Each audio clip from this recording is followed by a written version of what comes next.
We are back. Sam Seder on the Majority Report on the phone. It is a pleasure to welcome to the program Alex Sammon. He is a staff writer at the American Prospect. He wrote a piece, I guess 4 or 5 days ago now, which feels like a lifetime. In the American Prospect, it's time to nationalize the airlines. I assume it's still time to nationalize the airlines. Right, Alex? Yeah, I think that's absolutely correct. And as long as this bailout proposal kind of seems stuck in neutral, I think the recommendation remains very topical. What is, give me a sense of like, and I don't know what the latest is, but I guess the vote is still happening in terms of the bailout. But what's the latest? Are you aware what the latest is on that? I mean, before we get into to this. The last thing that I've heard was that the bailout proposal, as conceived of by the GOP, was basically a $50 billion proposal, largely no strings attached. So with few mandates in terms of hiring, in terms of executive compensation, in terms of stock buybacks, or anything like that. So it's more or less the kind of same $50 billion kind of free for all that we heard about last week, at least last I heard. And what are the Democrats pushing for? Well, I don't think there's exactly one particular vision that we've seen from them yet, but there have been certain members who've kind of pushed to say, well, if we're going to give them a $50 billion check, they have to, these companies are going to need to put an end to stock buybacks. They're going to have to limit executive compensation. They're going to have to pay all their employees a decent $15 minimum wage, and kind of putting conditions on that bailout money that I think is a little more reasonable, at least compared to the kind of GOP vision. But again, I'm not sure what the final proposal looks like, and I think it's probably still very much under construction.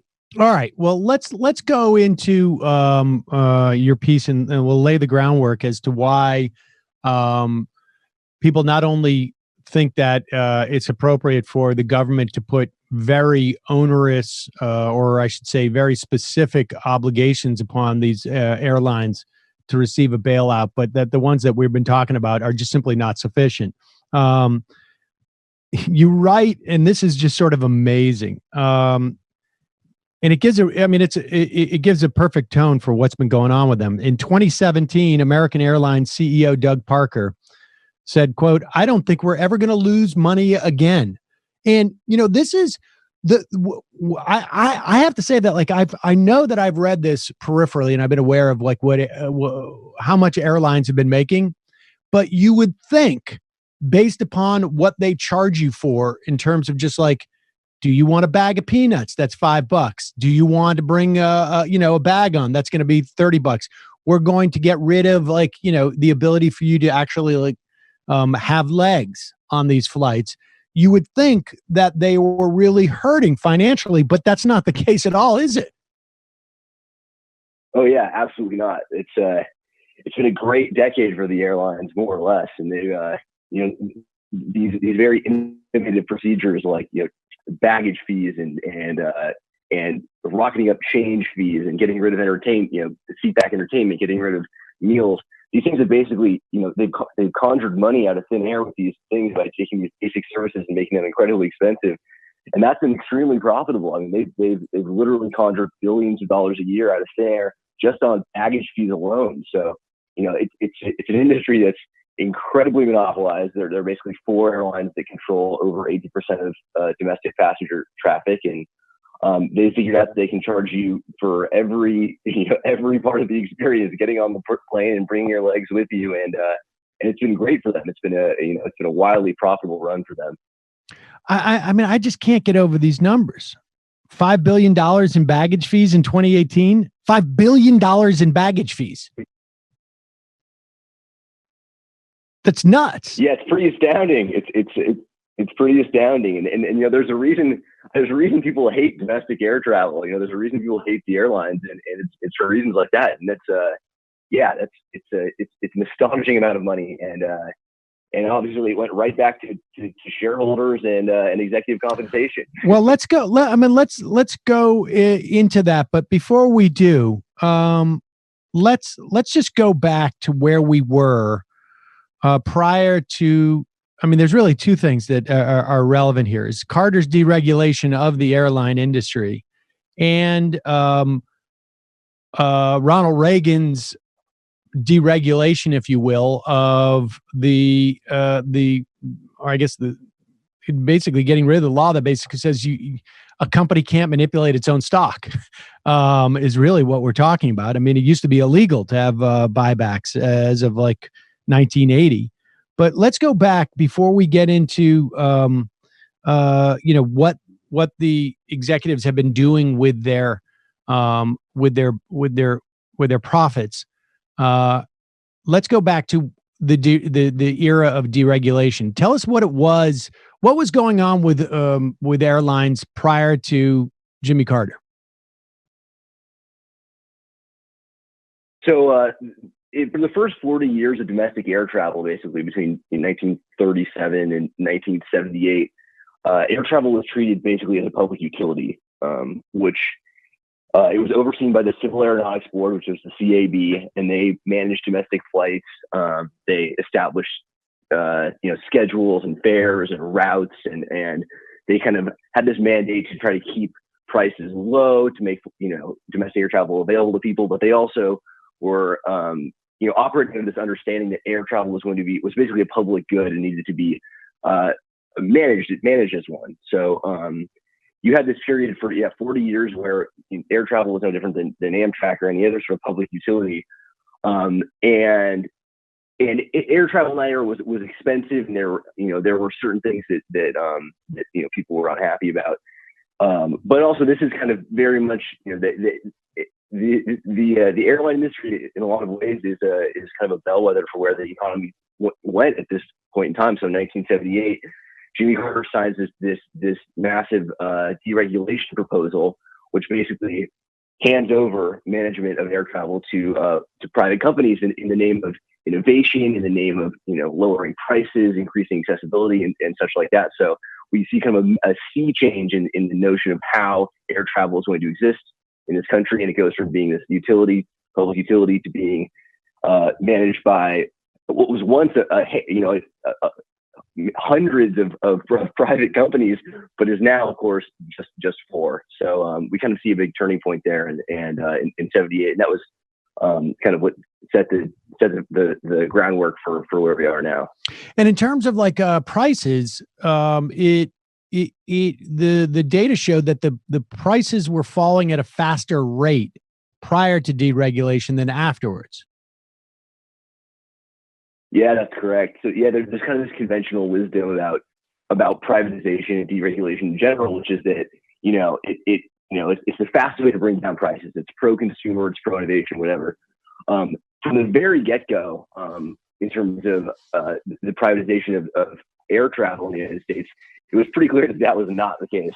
This was kind of not such an acute disaster as we see today, but it was clear that it was failing on these very basic levels pretty much from the outset. So air travel during the 10 years prior to the deregulation bill, as you said, the prices were decreasing faster in that decade than the immediate decade after deregulation. So from 78 to 88, prices went down, but they didn't go down nearly as quickly as the previous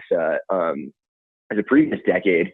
And there are all these other economic metrics as well that showed that that based on the economic conditions, the price of fuel and all these things, the prices were actually they were not going down as quickly. That we were losing massively in terms of productivity and cost to consumers and all these things. So from the very get-go, even on its own terms, the deregulation project was basically to the disinterest or to the disfavor of the American consumer, or the American flyer, or whatever you like to call it.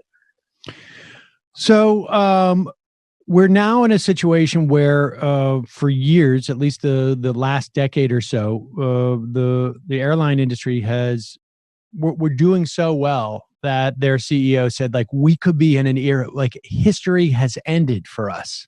We're never going to be in a period where we're not going to make money. And so what they did with all of their profits, instead of like, hey, we should have some reserves, they went out and they bought back a ton of their stock. Talk about that. And, that's been sort of a bailiwick of mine, the stock buybacks for a while. But talk about the implications of it. I mean, why would someone do this? It's an excellent question. It's an excellent question because it's proven in this moment to be bad for everyone. But just to give a sense of how egregious this management regime was, so in the past decade, the biggest U.S. airlines have spent 96% of free cash flow on buying back their own shares. It's an astounding number, 96%.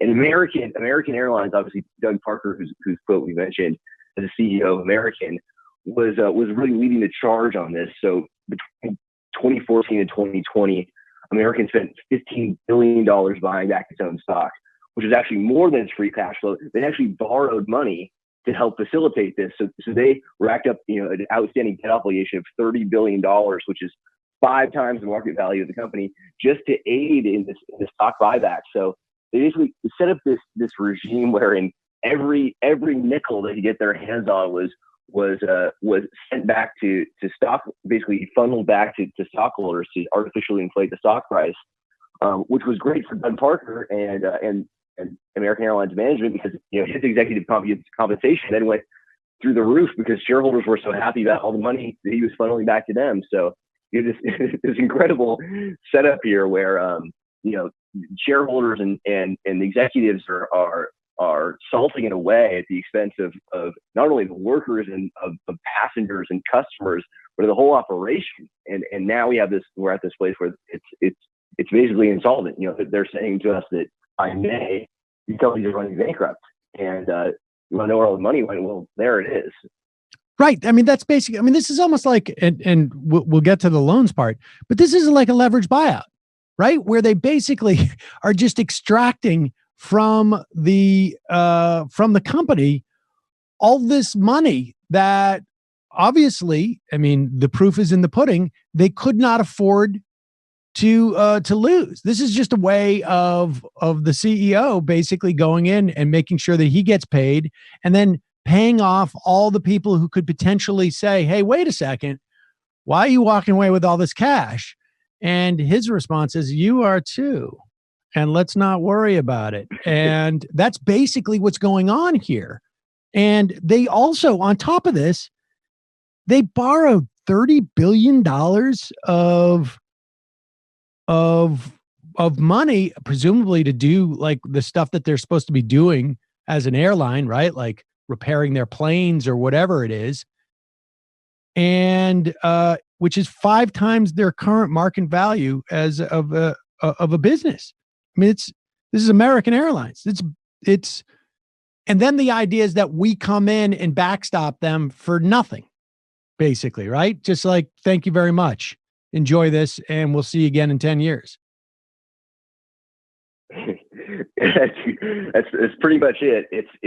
And they're, what they'll say is that, well, this is a necessary industry, right? This is an essential industry, provides an essential public service. Like, thank you very much. Without air travel. Enjoy this, and we'll see you again true. in 10 years. That may be true, but it seems as though we've entrusted this essential public industry to a private ownership scheme that is incapable of managing it, and as they very, very tidily showed here. So yeah, that's exactly it.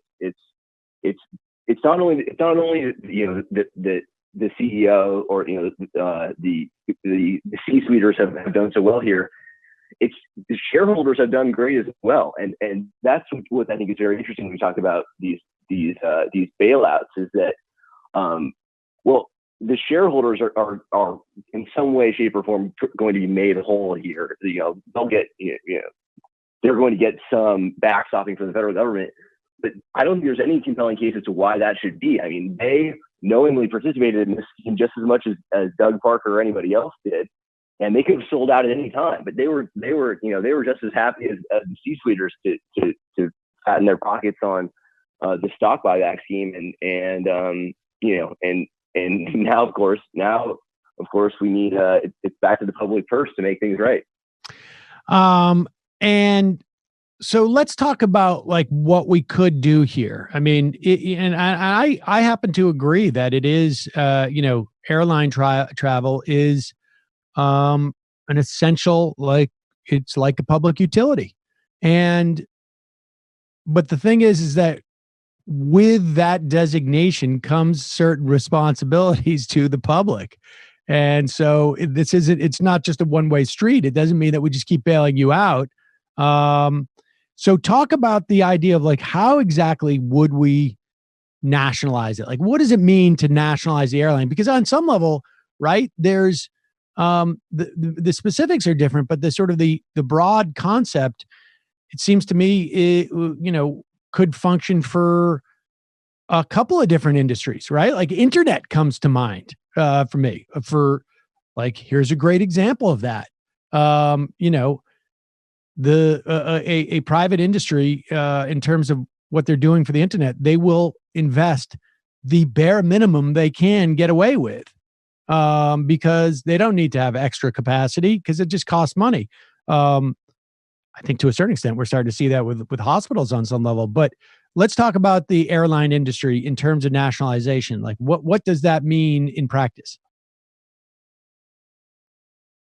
Yeah, sure. So yeah, there are a lot of different ways that we could that this sort of thing could happen. I think, kind of in the general sense, what's important to point out is like you mentioned with internet, is a lot of these companies, a lot of these industries came out of publicly funded research, public investment, public management. So in a lot of these cases, we're just saying, well, maybe this privatization thing was a mistake, and let's just go back to the way it was before when we could count on this. And that I think has been true across a number of industries. And so at a very basic level, this framework is not some radical proposal. In a sense, it's just this one thing has failed. This one management scheme has failed. The only other one we know about that has worked would be nationalization or public management.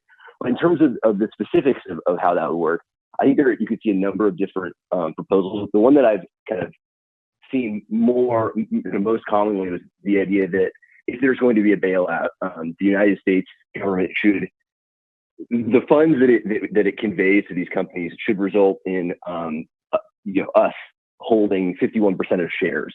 So if we became the majority shareholder, we would have some say in what the business is doing. That would help us obviously combat some of these more ridiculous stock buybacks, but it would also help kind of enact other pro-consumer regulation. And you get rid of the absurdity of the basic economy ticket. You could enact some real serious environmental regulations on this industry, which is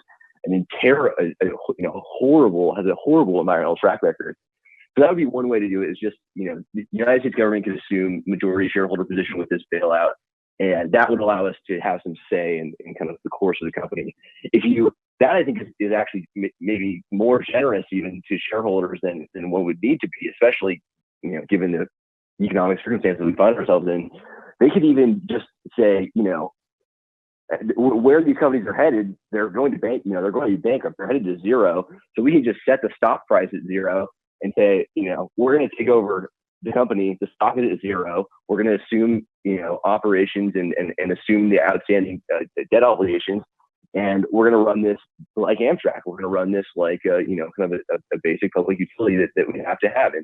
And that's another way to do that. And I'm sure there are, even more kind of sophisticated and advanced ways of thinking about this than kind of the simple measures that I'm even throwing out here. But there are a number of ways that we can do this that are straightforward. They have precedent, and they would be not only good for the American consumer, they'd be good for the environment, they'd be good for the economy, and they may ultimately be necessary to even save these companies from the chopping block in 6 to 8 weeks. What is there anybody in our government that is amenable to these to taking this tact? I mean, is there anybody who's actually inserting it into the conversation? I haven't seen it yet. I've seen, like what we mentioned earlier, we've kind of seen these growing calls to put some serious terms and conditions on the companies.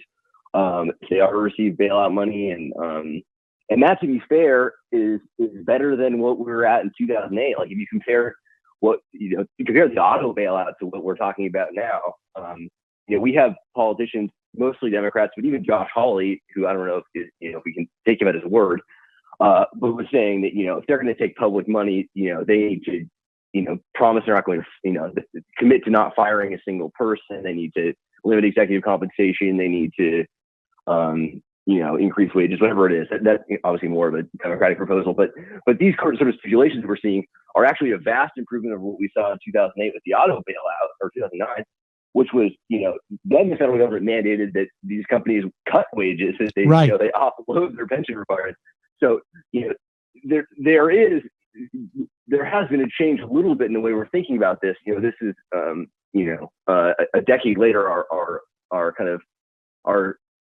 line of thinking about public bailouts has shifted I think in a positive way. We'll see what the actual package looks like. Who knows? Has anyone said, let's just take this back over? Clearly, we can't trust this corporate management team with our essential industries.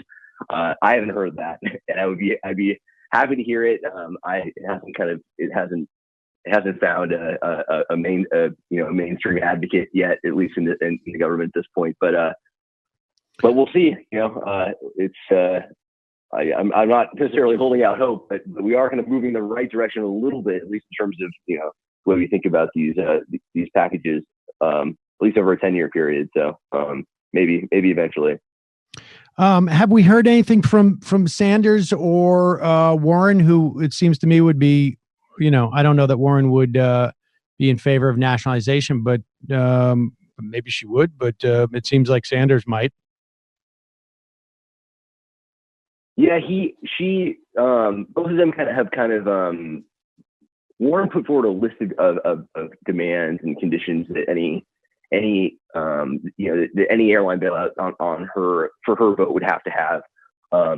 There were no calls to nationalization in there. There were some good proposals in there. Some good pro-worker proposals, and Sanders kind of has done the same thing. Actually, the kind of bulk of his commentary on this has been, $15 minimum wage, no stock buybacks, no outsourcing, expanding benefits, and workers sitting on corporate boards. That is, that's obviously something that has been part of his presidential campaign as well. But that's another thing that at least that's something we would not have seen in 2008 or 2009, the last time we went through this whole song and dance. So no, there's no vocal proponent of nationalization, but we are seeing kind of through Sanders and Warren that there is enthusiasm about kind of reconstituting the management structure, at least a little bit, for these airlines if they are going to walk away with a $50 billion check. The piece, Alex, is in the American Prospect. It's time to nationalize the airlines. I happen to agree with you. And I appreciate your laying it out there. I think this is something that, this is a good time for folks to sort of, view these ideas, because this is, there's the reason why it seems to me the fight's going on with this bailout package is I think that it's not just a question of the corporations getting, their goodies. It's really the strings that they're arguing about. And I think there is a real fear amongst the Republicans that structural changes can be made at this point that, Josh Hawley, even if I was to take him at his word, a lot of what he's talking about are stuff that like, okay, crisis over, let's revert type of situation. But if you nationalize the airlines, there is no reversion. This is a new way of doing things going forward. And that's the thing that I appreciate about it.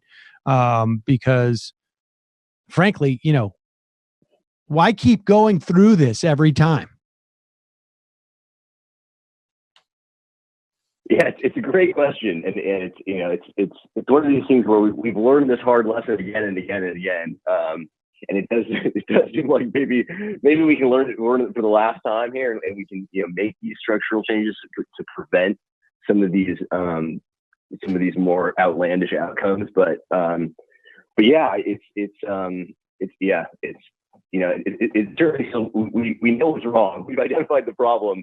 We've identified the structure. We've identified the legislative circumstances that allowed it to exist. And if we're really serious about preventing ourselves from going another round on this hamster wheel, we know what to do. We have the tools to do it. So hopefully someone will take up that mantle. Alex Sammon, staff writer, American Prospect. It's time to nationalize airlines. We'll put a link to that at majority.fm. Thanks so much for your time today. I really appreciate it. Yeah, thanks so much for having me on.